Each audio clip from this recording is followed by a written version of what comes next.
मैं डॉक्टर कृति रस्तोगी आज अपने इस नए वीडियो में प्रधानमंत्री किसान सम्मान निधि योजना पर वीडियो लेकर आई हूं आपके सामने।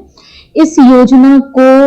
इसलिए डिस्कस करना बहुत जरूरी है कि राइट नाउ पैंडेमिक के टाइम पर ये योजना बहुत ट्रेंड की और ये देश की उन योजनाओं में शामिल है जो किसानों के लिए प्रत्यक्ष रूप से उनकी आय को या उनको आर्थिक रूप से सहायता प्रदान करने वाली योजना है। तो कहानी शुरू करते हैं इस योजना के प्रारंभ की। तो ये योजना की स्टार्टिंग होती है 2019 24 फरवरी 2019 उत्तर प्रदेश के गोरखपुर जिले से इस योजना का शुभारंभ प्रधानमंत्री द्वारा किया जाता है। ये उन योजनाओं में शामिल होने वाली योजना है कि जिसका आरंभ 24 फरवरी 2019 को किया गया,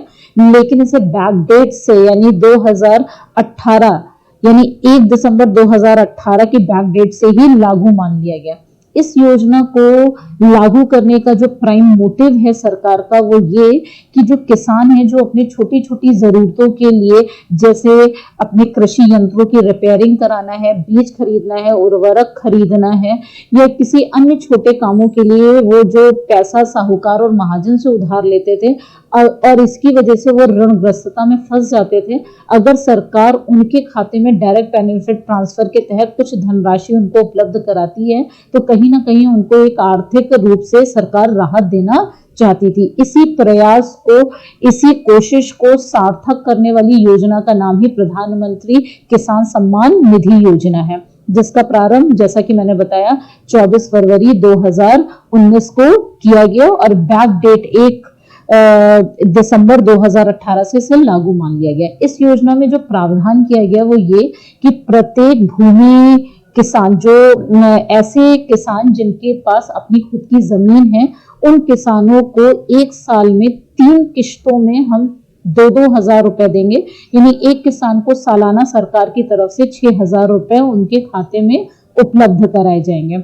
और ये जो 2-2 हजार रुपए की 3 किश्तें हैं वो 4-4 महीने के गैप में, यानी 4 महीने बाद यानी अप्रैल मई जून जुलाई 4 महीने के लिए हमने पैसा दिया, फिर 4 महीने के लिए ऐसे 3 बार हम किश्तों के द्वारा आपको 6,000 रुपए किसानों के खाते में हम उपलब्ध कराएंगे। यहाँ एक जो सबसे बड़ी बात समझनी है कि इसके बेनिफिशियरी कौन होंगे, कौन किसान इसके बेनिफिशियरी होंगे, इसका चुनाव करने का पूरा अधिकार राज्य सरकार और केंद्र शासित प्रदेशों के प्रशासकों को दिया गया है। साथ ही साथ में इसमें ये साफ कहा गया है कि ऐसे किसान जो आयकर दाता हैं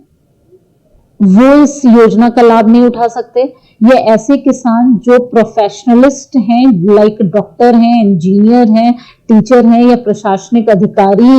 में हैं, और साथ ही साथ कोई ऐसा व्यक्ति जो 10,000 रुपए या उससे अधिक की पेंशन प्राप्त करता हो वो इस योजना का लाभ नहीं ले सकता।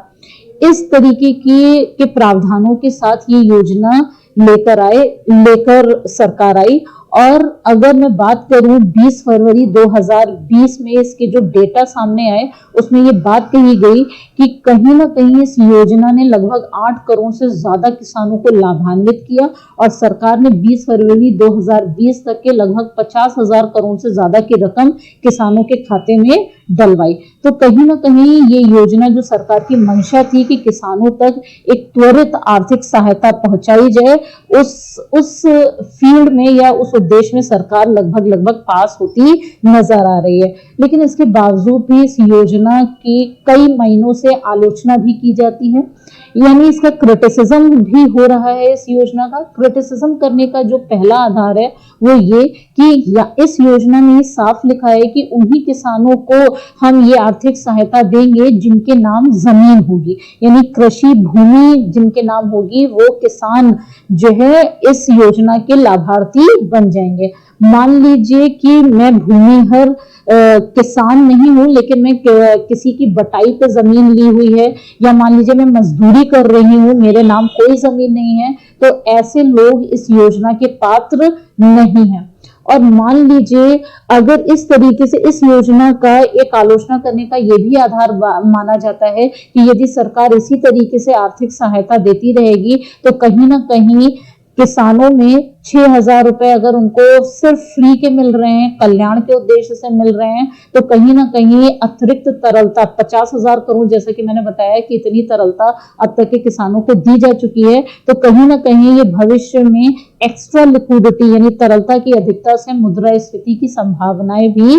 क्रिएट कर सकती है। तो इसके दो विरोध करने के जो कारण हैं वो ये कि इसमें खेती हर मजदूर जो दूसरों के जमीनों पे काम कर रहे हैं, बटाई पर जिन्होंने जमीनें ले रखी हुई हैं, उन लोगों को इस योजना का लाभ नहीं मिलेगा। और साथ ही साथ में इतनी बड़ी राशि इतनी बड़ी तादाद में अगर लोगों को दी जाएगी तो कहीं ना कहीं एक्सेस लिक्विडिटी हो जाने की वजह से कहीं ना कहीं डिमांड भी बढ़ेगी और भविष्य में इन्फ्लेशन भी बढ़ने के चांसेस हैं। तो ये दो कारण हैं जिसकी वजह से इसका विरोध हो रहा है। अब इस योजना में कुछ सुधार की भी मांग की जा रही है। फॉर एग्जाम्पल, जिस तरीके से हमारे देश में मछुआरों को किसान क्रेडिट कार्ड से जोड़ा गया, यानी पहले जब किसान क्रेडिट कार्ड योजना आई थी वो सिर्फ किसानों के लिए थी, लेकिन सरकार ने इस योजना का एक्सपेंशन करके मछुआरों को भी इस योजना से जोड़ा कि आप भी क्रेडिट कार्ड ले सकते हैं और बैंकों से पूंजी प्राप्त कर सकते हैं। इसी तरीके से इस योजना में भी ये मांग की जा रही है कि जिस तरीके से किसान क्रेडिट कार्ड में मछुआरों को जोड़ा गया, ठीक उसी प्रकार से ये प्रधानमंत्री किसान सम्मान निधि योजना के तहत मछुआरों को भी लाया जाए, क्योंकि अगर ओवरऑल अगर हम बात करें तो देश में मछली पालन के कार्य से लगभग 2 करोड़ लोग जुड़े हुए हैं और मछली पालन से जो जुड़े हुए लोग हैं, मछुआरे हैं, उनकी आय जो मासिक औसत है किसानों की इनकम के औसत से भी उनकी कम है। तो यानी वो भी एक डिजर्विंग कैंडिडेट हैं जो इस तरीके की योजना का लाभ प्राप्त कर के लिए उनके लिए भी इस योजना का लाभ लेना उनका भी अधिकार बनता है। तो इस आधार पर इस योजना के एक्सपेंशन की भी बात हो रही है कि इस योजना में मछुआरों को भी शामिल किया जाए। तो इस तरीके से हमने देखा कि इस